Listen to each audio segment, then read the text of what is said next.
Hey guys, it's Camille from Chicken Scratch and Sniff. I'm so excited to share with you a gospel fun kit called Science Night. It is all about having fun with experiments, and it's about experimenting upon the word. I call them gospel fun kits because they're lots of fun. You can do it for like a family date night or something, or for a church activity, but then you also learn these gospel principles and how they tie in together so that it's a memorable experience that just sticks with your family or your church group for a long time. And there's 5 basic experiments that kind of help you go from faith to prayer to trusting in God to repentance and to enduring to the end, or preparing to meet God, whichever way you want to say that.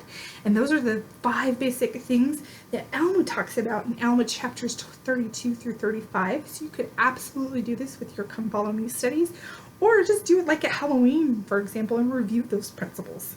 And there's bonus experiments so that you can continue to do this later and keep having fun with it, right? And there's also a fun experiment for a drink that you can put together and have fun with so that you can end the night with a fun refreshment.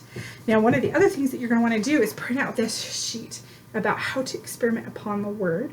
I have this one filled out, but there's blank ones that you can fill out as well that goes through Alma's chapter 32 and how we can experiment upon the word, and then you can make up your own experiment and do that as well. And then there's fun decorations like a Let's Experiment banner, and then I also made this gospel elements table. Isn't it so great? I love it. So you just put it in a frame or fold it in your scripture or whatever, but in a few weeks we're going to talk about how justice and mercy meet, and they do that in this gospel elements table as well. It's super fun.